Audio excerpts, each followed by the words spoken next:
Hey guys, Renee from FoodHealing.org with a video days 3 and 4 of my experience and learning curve with keto. So I hope you will excuse the very casual nature of this, but we have to steal time when we can.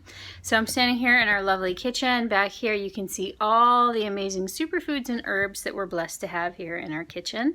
It's really an awesome thing and feeling of abundance.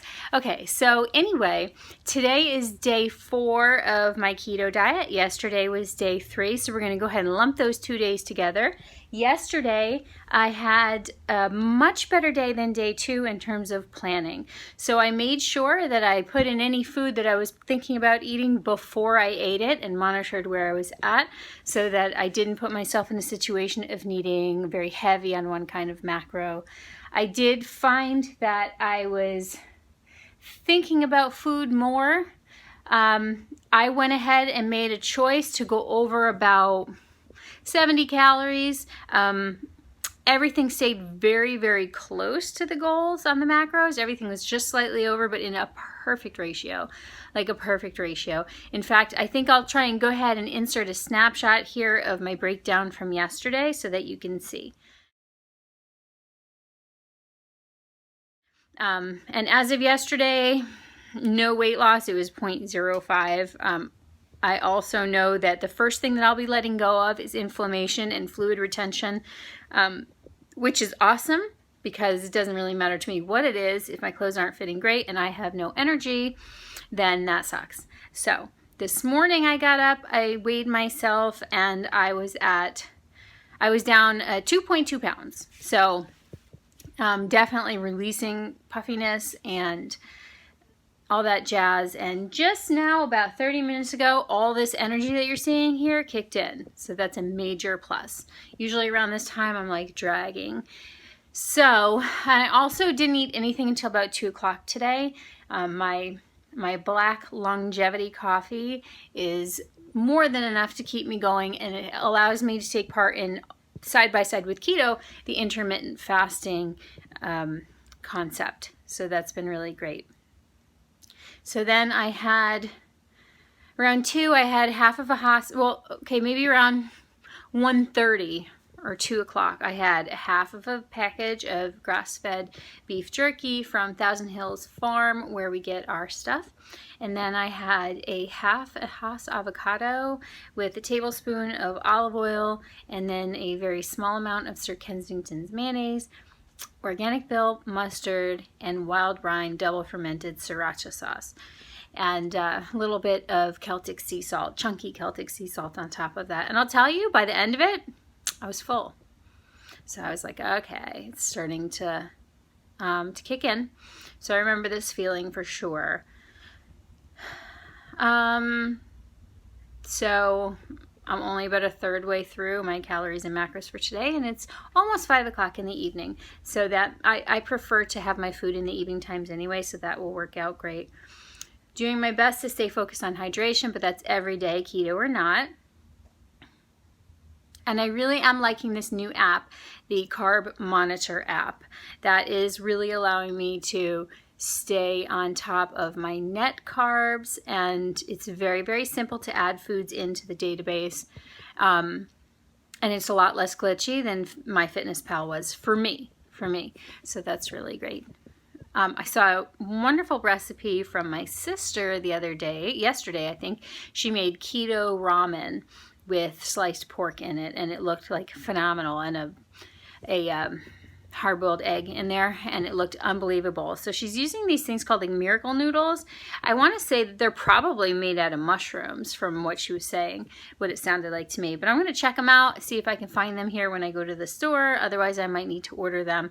But it looked like a really interesting dish, so I'm going to look into it. Other than that, I've just been trying to watch some videos, get subscribed to some channels so that I can really give this thing a really good fair shake. As I understand it, I'm looking slimmer than 2 pounds down already. So that is also a serious plus. Of course, wearing black definitely helps. I am I did want to also clarify for you guys, like the biggest things that I'm doing keto for. Weight loss is fantastic. As I mentioned, I tend to get puffy and inflammation, and I'm not sure exactly all of what it is. There's a whole thing with my digestion and everything. I know that grains do it to me hardcore, and I go through these phases. I also know that I really don't enjoy sugar. I prefer salty and savory flavors anyway, but when I eat a little bit of sugar, I become like the sugar monster, and that does not do well for me either. Like, you know, cookies and ice cream, and everything that we eat here is like very healthy, vegan, healthy sugars, homemade. Still, it's not great for me. But the primary reasons that I'm doing it is to be the best me, to feel the best, to hopefully correct this endotoxic and inflammatory response from when I eat, right?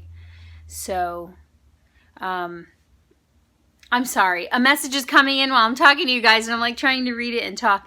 So I definitely want to correct that so my body is performing balanced and performing at its top function. I also am really interested in the hormone balancing effect because it all kind of rolls up together. And I know that that is something that I'm very susceptible to, changes in the hormones. That's going back. In fact, that's how I got into my health journey in the beginning, was liver toxicity, acidosis, and hormone imbalance. It was causing severe acne. Well, severe. It felt severe. It was cystic acne. It seemed pretty bad to me. I know that it could be way worse. In my 20s, that quest to figure out how to fix my skin ended up leading me on, and I know, like, I probably don't look the greatest in this video, but anyway, that quest is what led me to learn about pH, hormonal imbalance, detox, all of that stuff.